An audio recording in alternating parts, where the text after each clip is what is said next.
귀한 찬양 감사합니다. 오늘은 종교개혁 기념주일로 우리가 지키고 있는데요. 종교개혁이 1517년 10월 31일에 이제 일어나게 되었습니다. 지금이 2024년도니까 무려 507년 전에 일어났던 개혁 운동입니다. 여러분, 우리가 왜 종교개혁을 지켜야 되는가, 이렇게 우리가 질문해 볼 수 있을 것 같습니다. 오늘날 기독교, 개신교가 16세기 종교개혁의 결과로 이제 열매를 맺게 되어졌는데요. 가톨릭과 개신교가 뭐가 다른가, 이러한 내용인 것이죠. 16세기 종교개혁 이후에 기독교는 로마 가톨릭 교회와 개신교로 이제 나누게 되어지고, 그래서 오늘날 저와 여러분, 우리 왕도교회 여러분들이 성당이 안 가고 교회에 와서 신앙생활하는 이 개신교, 이 교회의 의미가 무엇을 지향하고 있는지를 우리가 종교개혁 기념주일로 통해서 다시 한 번 더 살펴보는 것이죠. 그런데 여러분, 먼저 좀 우리가 생각해 볼 것은 16세기 종교개혁을 개신교를 탄생시킨 새로운 종교운동으로 오해해서는 안 됩니다. 종교개혁의 목적이 무엇인가? 새로운 종교를 만들기 위한 그러한 운동이 아니라, 이런 당시 중세시대의 로마 가톨릭의 신앙이 이제 오직 성경에서 벗어났잖아요. 그러니까 이 성경에서 벗어났던 신앙을 바로잡고 또 신약 성경에 기록되어져 있던 초대 교회로 돌아가자. 이것이 바로 종교개혁의 중심이었습니다. 그러면 종교개혁에 또 다른 구호가 있다면 무엇이냐? 성경으로 돌아가자는 것입니다. 하나님의 말씀으로 돌아가자. 16세기 그래서 영적으로 타락되어져 있고 종교적인 어두운 시대에 하나님의 말씀으로 돌아가는 것, 이것이 종교개혁의 가장 중요한 핵심적인 모습이었습니다. 오늘 우리 설교 제목이 주보를 보시면 종교개혁의 5가지 솔라라는 제목인데요. 여기 솔라라는 것은 라틴어입니다. 오직이라는 의미입니다. 그러니까 여러분, 솔라가 오직이라고 했을 때에 오늘 설교 제목은 종교개혁의 5가지 오직이라는, 이렇게 우리가 생각할 수 있는데요. 그럼 그렇다면 종교개혁자들은 무엇 때문에 종교개혁을 이렇게 했는가? 여러분, 종교개혁 시대에 종교개혁을 했던 사람들의 삶의 결말들이 책으로 나와 있는데요. 그들 모두 다 그 강력한 가톨릭 교회를 대항했기 때문에 그들은 모두 다 순교의 길을 걸어갑니다. 존 후스라는 사람은 화형으로 이제 죽음으로 이제 결말되어지고, 존 윌클리프는 성경을 번역하다가, 여러분, 성경을 이제 영어 성경으로 번역하다가 가톨릭 교황청으로부터 이단으로 이제 되어지고, 그의 삶이 좋지 않게 이제 끝나게 되어지는데요. 종교개혁의 핵심적인 외침과 진리가 무엇인가? 오늘 이 5가지 이 중심 내용이 있습니다. 그러니까 여러분, 개신교와 가톨릭이 어떠한 차이가 있는가? 천주교도 있고 우리 교회도 있는데 천주교와 교회가 무엇이 다른가? 이런 것을 우리가 생각해 보면서 하나님의 말씀을 나누려고 하는데요. 우리 PPT를 한번 띄워주시면, 종교개혁자들이 외쳤던 5가지 강령, 이것이 그들의 외침이었습니다. 첫 번째가 오직 성경이고, 두 번째로 오직 믿음, 오직 은혜, 오직 그리스도, 오직 하나님께 영광, 이 5가지가 저와 여러분이 가톨릭으로 가지 않고 개신교, 이 교회에서 믿고 신앙하는 신앙의 내용이라는 것이죠. 믿음의 내용이 바로 이 5가지 오직 솔라, 여기에 담겨져 있습니다. 이 5가지를 짧게 우리가 살펴보면서 우리의 믿음의 내용이 무엇인지, 그리고 오늘날 이것이 우리에게 어떠한 의미가 있는지를 이제 살펴보려고 합니다. 첫 번째가, 이런 종교개혁자들은 오직 성경을 외쳤습니다. 이런 중세의 모든 권위는 교황에게 있었습니다. 그러니까 여러분, 성경을 해석할 수 있는 권위, 전통을 해석할 수 있는 권위, 종교회의를 해서 이것이 옳다 저것이 틀리다 이런 모든 권한이 누구에게 있었을까요? 교황에게 있었습니다. 심지어 여러분 성경에 나오지 않는 교리를 만들어내는 모든 권세까지 교회의 머리라고 주장하는 교황에게 있었던 것이죠. 그래서 여러분 돈을 받고 연옥을 있는 영혼들을 천국으로 보내는 면죄부를 판매하는 것도 교황이 이제 시작하게 되어지는데요. 교황이 교회의 최고의 권위를 가지고 있었습니다.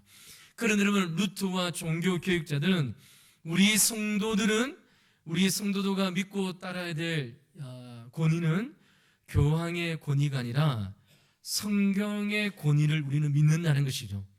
성경이 믿는 종교 개혁자들, 저와 여러분들이 이런 성경이 하나님의 말씀이 최고의 권위이기 때문에 교황마저도 성경에 기록되어져 있는 다른 이야기를 한다면 우리는 그 이야기를 복종하고 믿을 이유가 없다는 것입니다.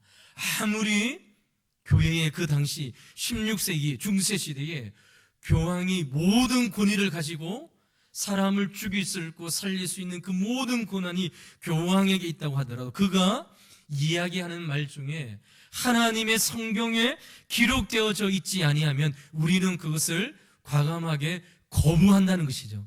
오늘도 그렇지 않습니다. 오늘도 이런 가톨릭은 성경의 권위보다 로마에 있는 교황의 권위가 더 높은 권위에 있습니다. 그래서 성경에 있는 이 이야기보다 정치적으로 또 여러 가지 어떠한 것을 교황이 선포되어지면 하나님의 말씀보다 교황의 권위를 오늘도 따르고 있습니다. 그런데 우리 저와 여러분은 어떻습니까? 교황이 이야기한다고 하더라도 우리는 교황의 이야기가 성경에 기록되어져 있지 않으면 우리는 거부한다. 이렇게 우리가 살아가는 것이죠. 이런 1519년 7월에 종교회의가 이제 루트와 일어나게 되어졌는데요. 1517년도 10월 31일 날 이루어지니까 2년 지나서 이런 가톨릭 교회에서 그 당시 세계적으로 가장 유명한 가톨릭 학자였고 교수였던 존 이크라는 사람이 이제 로마 교황에서 파송을 받아서 독일에 있는 루트와 함께 라이프치히에서 이제 논쟁을 하게 되었습니다. 무엇이 옳고 그른지, 무엇이 우리가 믿고 따라야 될 신앙의 고백인지에 대하여 논쟁을 하게 되어지는데요. 이 논쟁이 그 유명한 라이프치히 논쟁입니다. 이때에 존 에크와 루트가 서로 이야기할 때 서로 이야기를 주고받지 않습니까? 어떤 문제에 대하여. 그런데 여러분 존 에크는 이렇게 계속 이야기하는 것이죠. 우리 교황님이 말씀하시기를 이 문제는 이렇게 이야기합니다. 이렇게 이야기합니다. 루트가 들으니까 기가 차는 것이죠. 우리 교황님이 이야기하니까 구원은 면죄부를 돈으로 주고 살면 구원을 받습니다. 우리 교황님이 말씀하시기를 이렇게 이야기하는 것이죠. 루트가 이 이야기에 맞서면서 이렇게 이야기합니다. 하나님의 말씀에 이렇게 기록되어져 있다. 성경이 말씀하시기를 이렇게 이 문제에 대해서는 이야기하고 있다라고 이야기하게 되어지죠. 그래서 그러면 루트가 존 에크와의 논쟁 가운데에 이 사람을 이렇게 평가합니다. 저 존 에크라는 사람은 마귀가 십자가를 피해가듯이 하나님의 말씀을 교묘하게 피해가는 사람이라고 이제 이야기하는 것이죠. 이야기를 할 때마다 무슨 문제가 있을 때마다 이런 존 에크는 우리 교황님이 말씀하시기를 이렇게 이야기하는 것이죠. 얼마나 말도 되지 않는 일입니까? 그런데 여러분 종교 교육자들은 이런 성경을 이런 평신도들이 성도들이 믿고 따라야 될 유일한 법칙으로 믿는 것이죠. 이런 그 어떤 교회의 권위자가 그 우리에게 이야기를 하고 권면을 할지라도 하나님의 말씀에 위배된 것을 이야기하면 우리는 그것을 거부한다는 것입니다. 그래서 여러분 우리 개신교회 성도님들은 목사님들이 설교를 하도 그것이 하나님의 말씀에 기록되어져 있지 않은 것을 이야기하면 거부할 권리가 있는 것이죠. 여러분, 가톨릭에서는 결코 있을 수 없는 것이죠. 교황이 한번 이야기하면, 교황이 가톨릭이 우리 초대 교회의 한국 교회의 제사 문제 때문에 심각한 것이죠. 우리 한국에서는 여러분, 가톨릭이 이제 성도 사람들을 이제 불러 모으기 위해서 제사 문제가 오랫동안 조선시대에 유교 문제가 있었기 때문에 제사 문제를 해결하지 아니하면 여러분, 이 한국 조선에 이제 가톨릭이 이제 세를 넓힐 수 없는 것이죠. 교황청에서 어떻게 이야기합니다. 제사를 허용하는 것이죠. 그리고 여러분, 가톨릭 다니는 사람은 여러분 제사를 지내고도 뭐 이렇게 신앙생활을 하고도 이렇게 합니다. 우리 개신교는, 교회는 어떻습니까? 교황이 이야기한다고 하더라도 그 이야기가 성경에 기록되어져 있지 아니하면 우리는 거부하고 지고, 우리는 강단에서 하나님의 말씀을 전하는 목사의 이야기와 설교도 하나님의 말씀이 기록되어져 있지 아니하면 우리는 개신교의 개혁주의의 후손들이기 때문에 우리는 어떻게 합니까? 성도들도 거부합니다. 왜 그럴까요? 우리 몸 깊은 곳에 개혁주의자들이 외쳤던 오직 성경의 이 외침이 개신교의 개혁주의자들의 후손들 가운데 우리 피 깊은 곳에 이것이 담겨져 있는 것이죠. 그런데 여러분, 오늘날 교회가 당면한 가장 큰 문제 중에 하나가 무엇일까요? 얼마 전에 CBS에서 교회를 다니는 사람들을 대상으로 설문조사를 했습니다. 성경이 무오한 하나님의 말씀임을 믿느냐라고 질문을 했습니다. 예수님 외에 다른 구원이 있느냐라고 없냐라고 질문했을 때에 약 40%의 사람만이 예라고 대답했습니다. 이 조사는요, 예수님을 안 믿는 교회 밖에 있는 사람 대상으로, 또는 안티 기독교인 매체가 이 일들을 한 것이 아니라 교회에 다니는 사람으로, 교회에 있는 CBS 기관이 교회 성도님들을 대상으로 이 조사를 했다는 것이죠. 무려 40%의 사람들만, 성도들만 성경이 무오 없는, 오류가 없는 하나님의 말씀임을 믿습니다. 그리고 그러면 성경에 기록되어져 있는 것처럼 예수님 외에 구원자는 없다는 사실을 40%만 믿는 것이죠. 더 심각한 것은 이 40%를 대상으로 또 이렇게 질문을 합니다. 성경을, 하나님의 말씀을 믿는다면 내 삶과 행동의 유일한 기준으로 하나님의 말씀을 믿느냐라고 이야기할 때에 이 질문에 20% 사람들만 예라고 대답했습니다. 여러분, 이 자리에 우리 100몇 명의 예배를 드리면 20%, 20명만 성경이 하나님의 절대적인 무한 말씀이라고 믿는 것이죠. 이런 교회를 다니는 사람들도 성경은 오늘날에 더 이상 효과가 없다라고, 성경 대신에 다른 것들을 교회 안에 들어와야 된다라고 주장하고 이야기합니다. 그러나 여러분, 16세기에 일어났던 종교개혁은 오늘 이 시대에도 동일하게 외쳐져야 될 강령인 것이죠. 오직 하나님의 말씀만 우리는 믿고 따른다는 것이죠.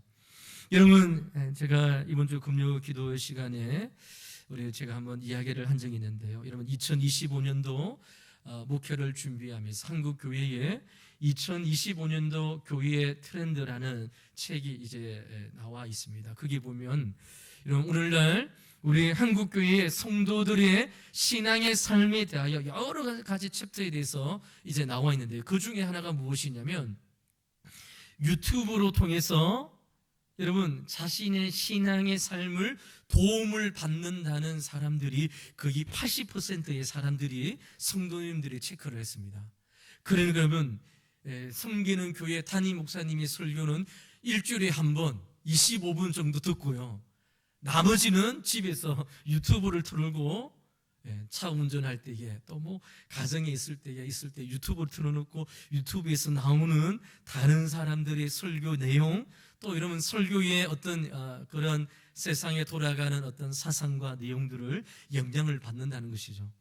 여러분, 그 설문조사를 이제 볼 때에 제가 참 아쉬웠습니다. 섬기는 교회 목사님의 설교는 주일에 딱 한 번, 25분. 그것도 여러분 길다고 해서 짧게 하라고 막 이렇게 하는데, 여러분 일주일에 많은 시간들을 성도님들이 유튜브에 들어가서 그 이야기를 듣는 것이죠. 그런데 여러분, 그 통계의 결론이 무엇이냐? 여러분, 오늘날 절대적인 권위를 인정하지 않는 시대에 우리가 살고 있잖아요. 그런데 여러분, 유튜브에서 나오는 그 사람들의 이야기는 사람들이 진실로 믿고 따른다는 것이죠. 여러분, 이상하지 않습니까? 제가 말씀을 준비하면서 이거 예민한 부분이기 때문에 이걸 이야기할까 말까 하다가 제가 이야기를 하는데요. 여러분, 제가 클 때에 우리 한국 사람들이 노벨 평화상, 노벨 문학상, 과학상, 이 상을 받는 사람이 한 사람만 나왔으면 좋겠다라고 막 그렇게 했지 않습니까? 네, 그러면 한강이 노벨 문학상을 받았습니다. 근데 유튜브에서 그 한강 작가의 뭐 이렇게 사상이든지 막 이런 것들이 막 쏟아져 나옵니다. 근데 여러분, 우리는 절대적인 진리와 권위를 인정하지 않는 시대에 살고 있는데, 유튜브에서 나오는 그 사람의 이야기를 우리는 듣고 막 그것에 따라 살아가고 그것을 마치 사실인 것처럼 믿고 이렇게 하는 것이죠.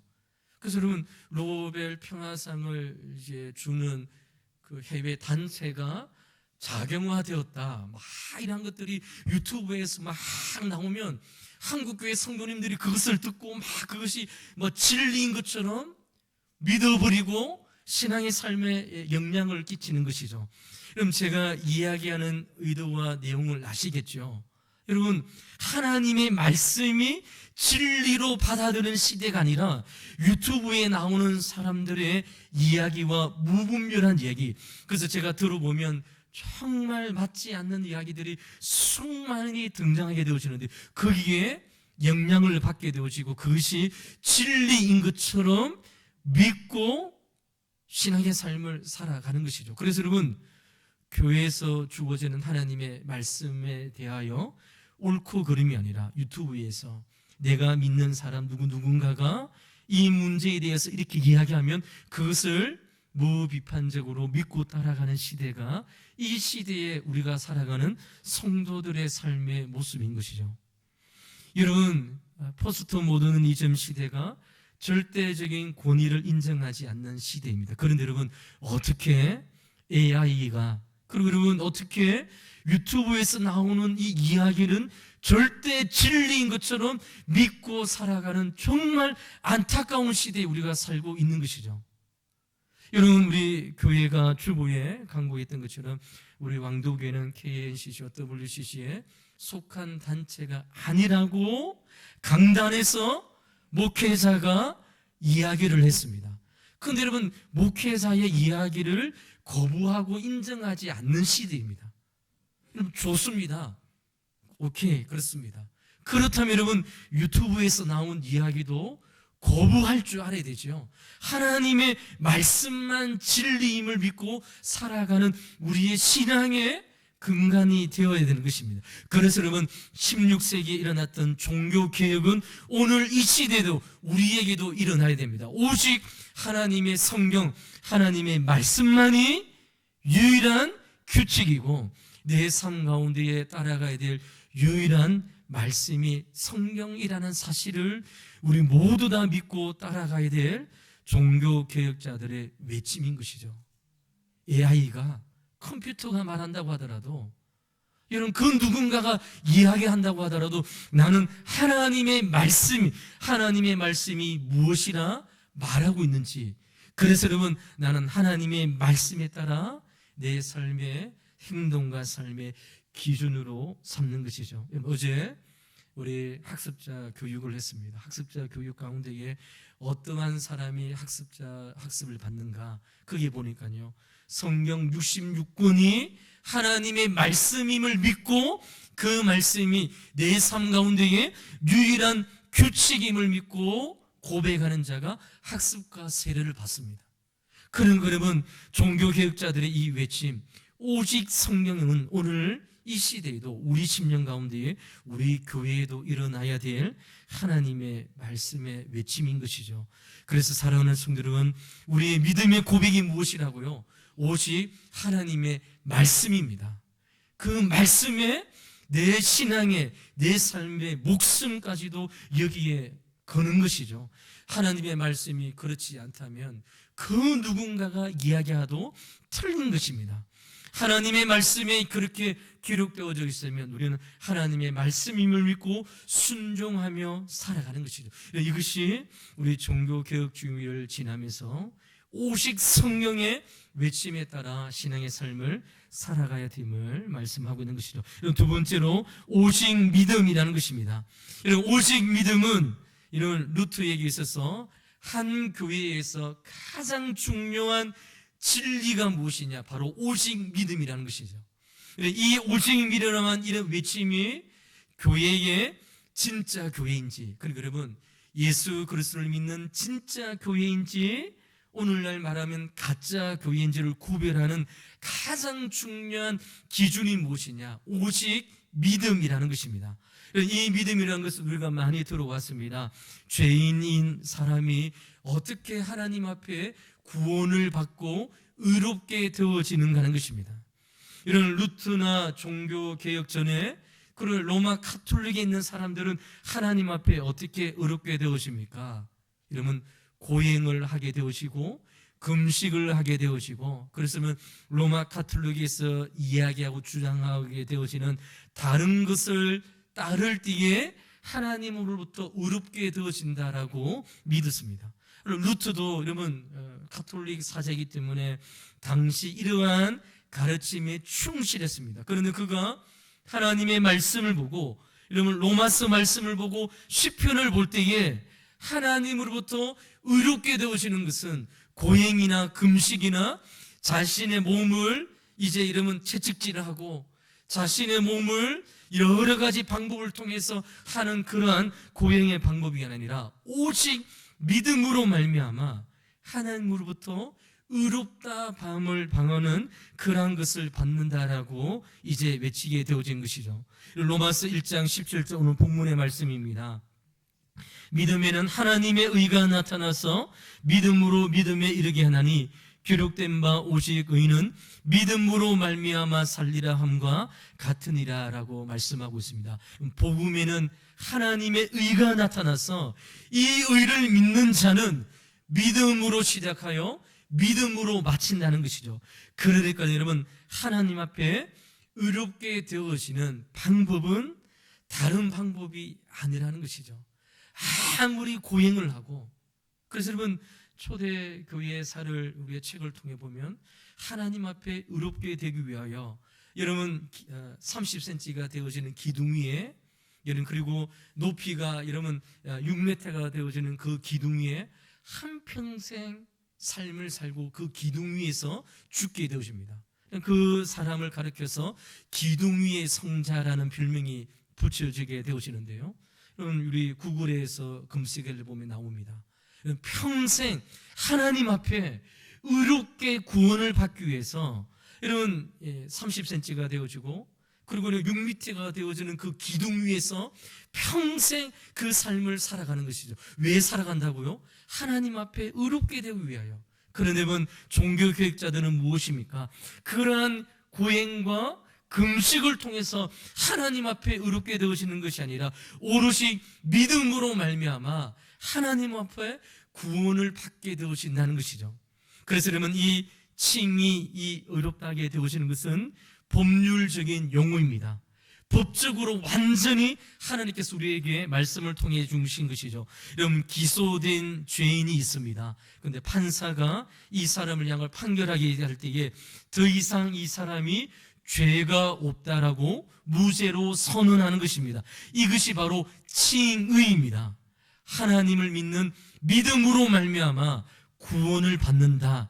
이것이 종교개혁자들이 외쳤던 것인 것이죠.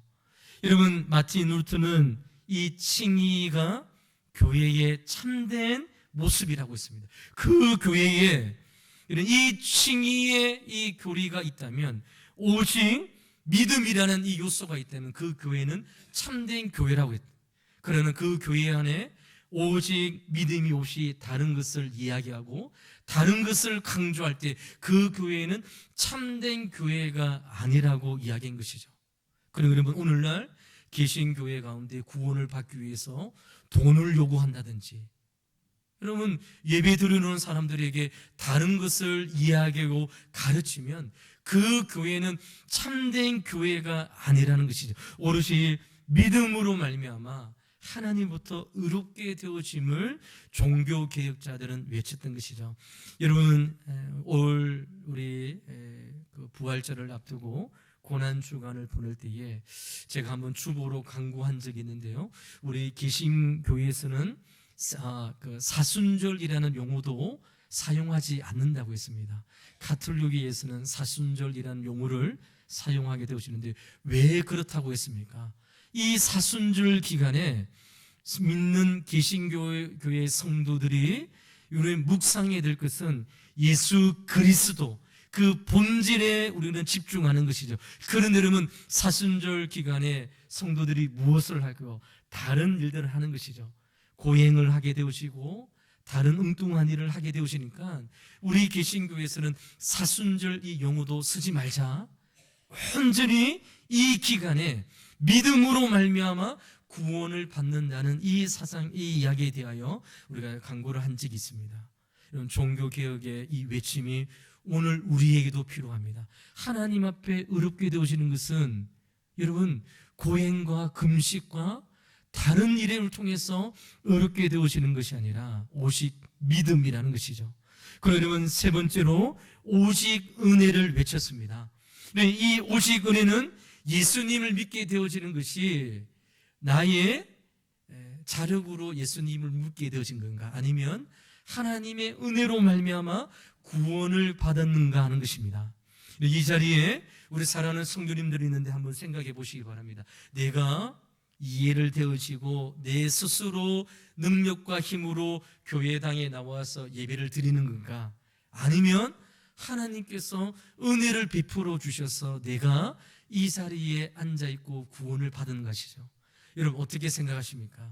여러분 에베소서 2장 8절에 보니까 너희가 그 은혜를 인하여 믿음으로 말미암아 구원을 얻었나니 이것이 너희에게서 난 것이 아니요 하나님의 선물이라 말씀하고 있습니다. 이런 가톨릭 신자들과 제 침례 교들들이 있습니다. 이들은 이렇게 주장합니다. 하나님의 은혜 좋다, 하나님의 은혜 50%, 내 공로 50% 이렇게 해서 100%가 되어질 때에 하나님으로부터 구원을 받는다라고 가르칩니다. 그런데 이것이 잘못된 것이죠.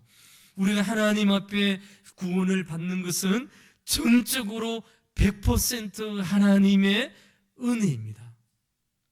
내가 이해가 되어지거나 내가 가톨릭이 또 있고 불교도 있고 뭐 이슬람도 여러 종교 가운데 하나 무엇을 선택해서 이 자리에 앉아 있는 것이 아니라는 것이죠.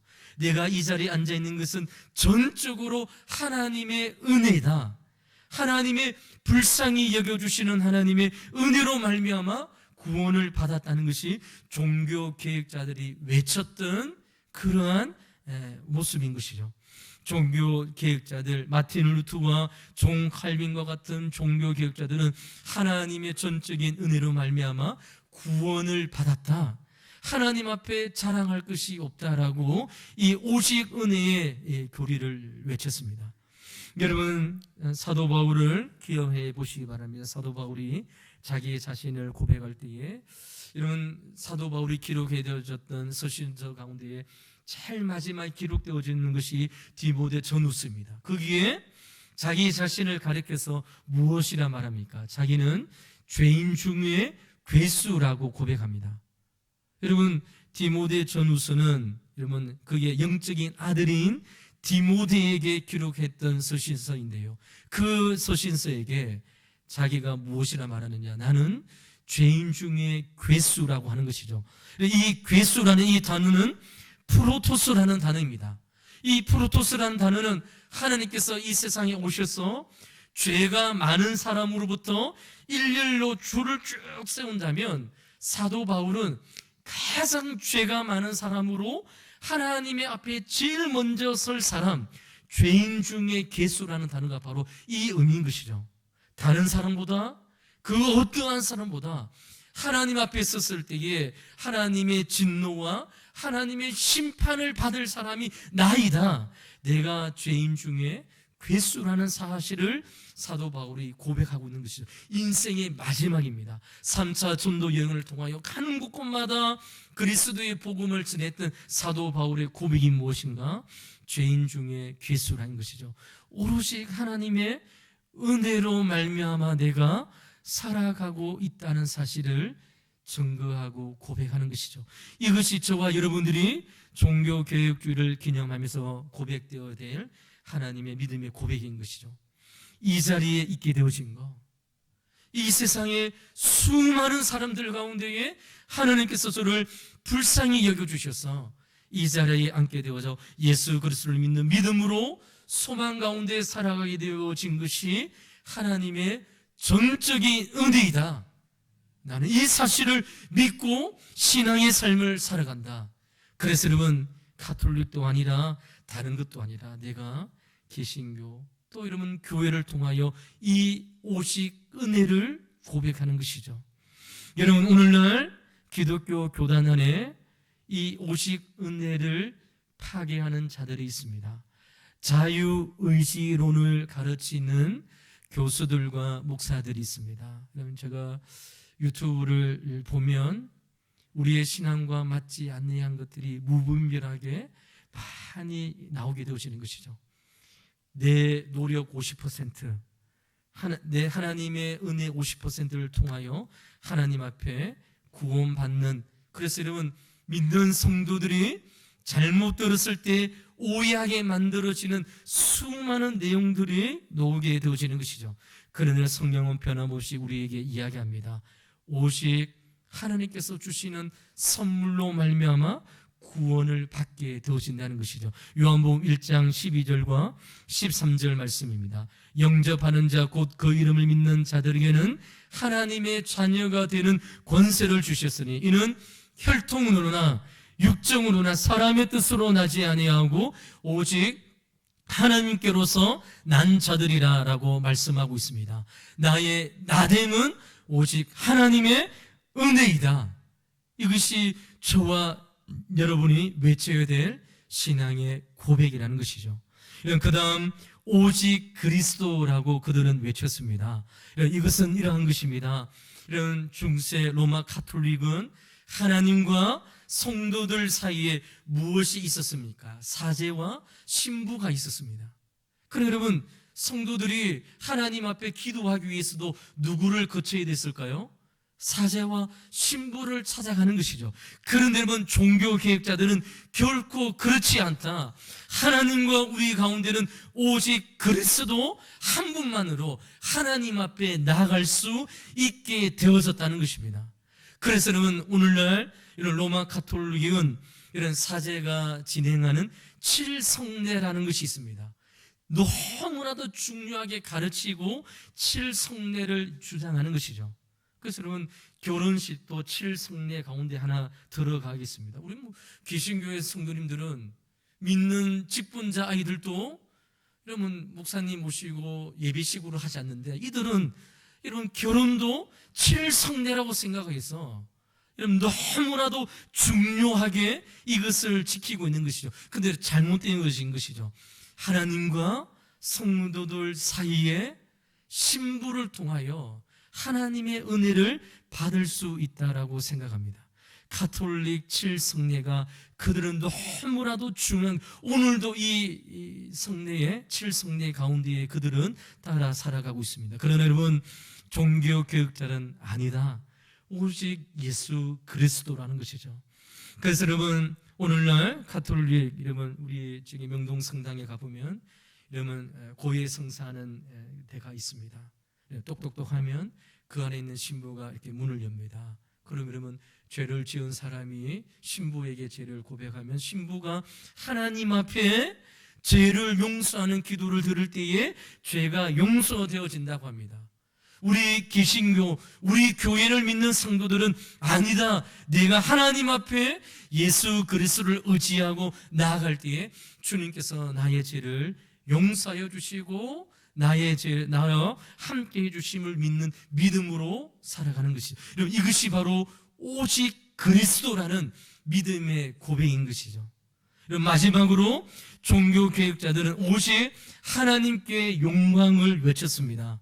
이것은 구원받은 성도들의 삶을 살아갈 때에 살아가는 삶의 모든 영역에서 영광을 받을 분은 교황이 아니라 사제가 신부가 아니라 오롯이 하나님을 이야기하는 것입니다. 우리 찬양대의 찬송을 드렸는데요, 찬송을 받으실 분은 우리가 아니라 하나님임을 믿고 온전히 찬양을 준비하고 하나님 앞에 드려지는 것이죠. 이것이 하나님께 영광이라는 이 모토인 것입니다. 이런 종교개혁자들, 특별히 존 칼빈이 이 이야기를 통하여 지급 소명설이 여러분 우리 가운데에 주어지게 되었습니다. 하나님께서 맡겨주신 자리에 하나님의 영광을 위하여 살아가는 것이죠. 여러분, 18세기에 이런 칼빈의 후예로 아브람 카이프라는 사람이 이제 등장하게 되어지네요. 네덜란드 사람입니다. 이 네덜란드 사람이 신학교에서 이제 성경을 공부하고 목사 안수를 받고 시골 교회에 이제 목회 사역을 하기 위해서 이제 내려가게 되어지는데요. 18세기 네덜란드 교회도 이런 자유주의 신학에 들어왔습니다. 성경이 하나님의 말씀이라고 신학교에서 안 가르치는 것이죠. 그렇게 목사 안수를 받고 시골의 네덜란드 교회의 지역에 이제 목회를 하러 가는데, 여러분, 아브라함 카이프가 깜짝 놀라는 것이죠. 왜냐하면 여러분, 네덜란드 시골 지역에 내려갔을 때에 시골 교회에 있는 사람들이 진실로 하나님의 말씀을 믿고 살아가는 사람들이 그곳에 있는 것입니다.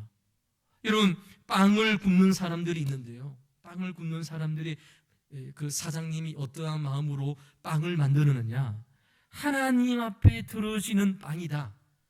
그래서 여러분, 이윤을 남기기 위해서 여러분 어떻습니까?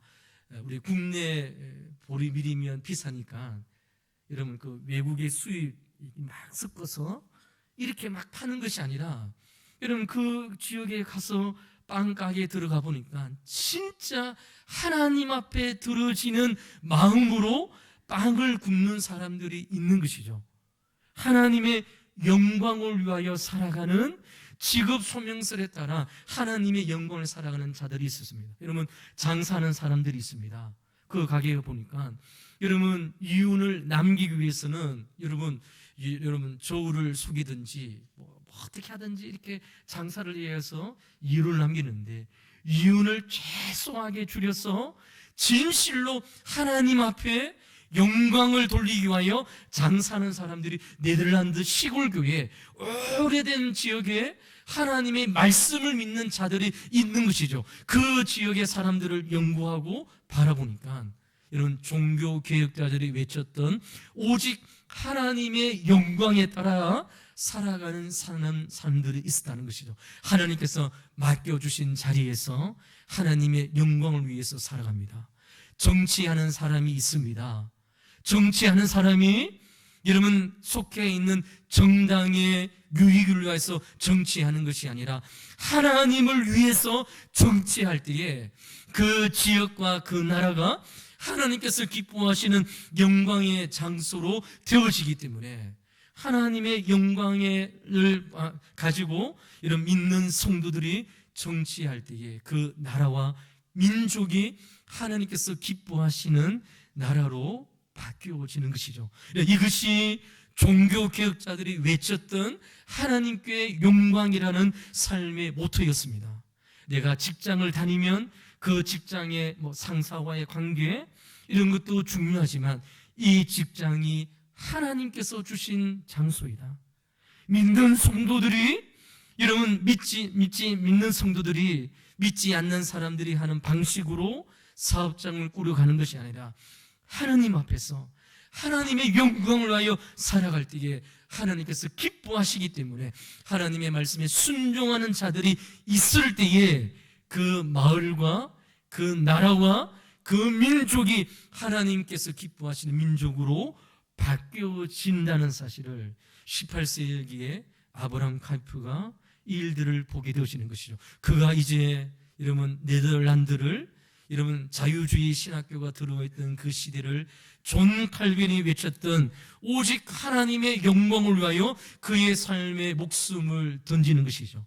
그래서 여러분 신학교에 더 이상 여러분 교육부와 여러 가지 여러분 사람들이 영향을 미치지 못하도록 신학교, 하나님의 말씀을 전가하는 이 신학교는, 이 말씀을 전하는 곳은 더 이상 세상의 물결과 세상의 시대의 조류가 들어오지 못하도록 온전히 세워지는 역할을 합니다.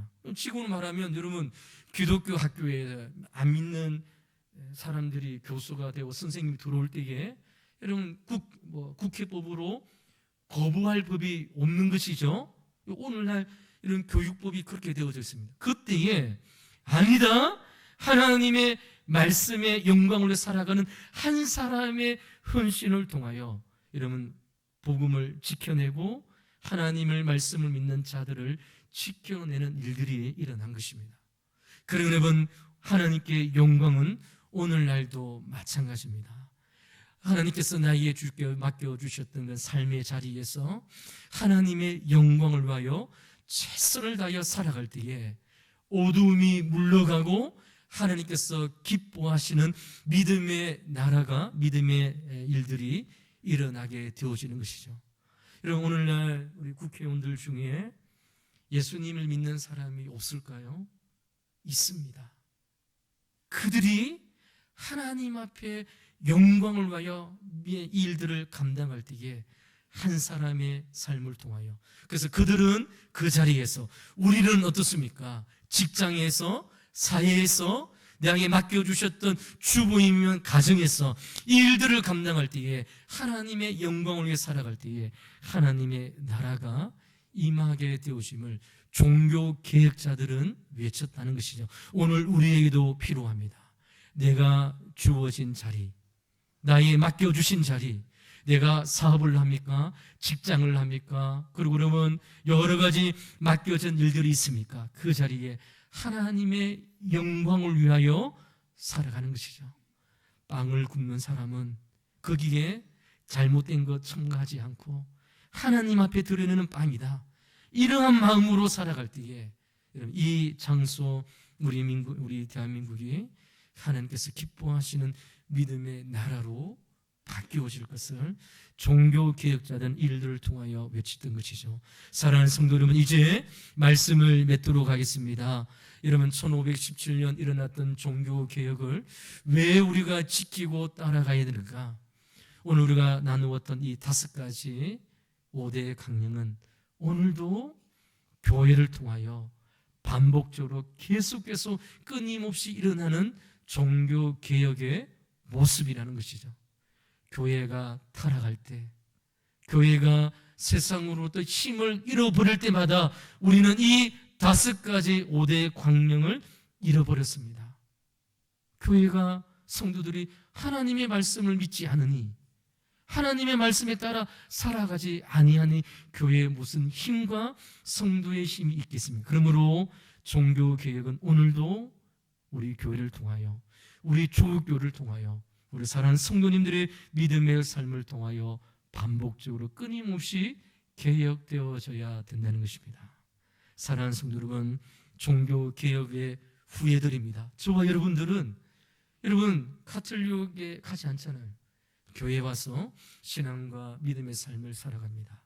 오직 종교개혁의 후예들답게 교회는 날마다 말씀으로 개혁되어진다는 이 목표에 따라 신앙의 삶을 살아가는 우리 성도님들이 되어서 그 누구의 이야기보다 하나님의 말씀에 따라 살아가는 우리 왕족의 모든 성도님들 되시기를 주의 이름으로 간절히 축원을 드립니다. 기도하도록 하겠습니다.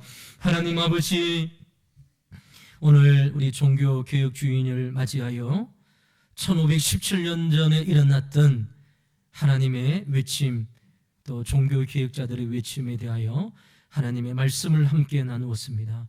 개혁된 교회는 날마다 개혁되어야 된다는 종교 개혁자의 외침에 따라 우리 왕도 교회를 돌아보게 해주시고 우리 개인의 삶을 돌아보게 해주셔서 하나님의 영광을 위해 살아가는 우리 성도의 삶이 될 수 있도록 우리 하나님 함께하여 주시옵소서. 감사하며 살아계신 예수 그리스도 이름으로 간절히 기도하옵나이다. 아멘.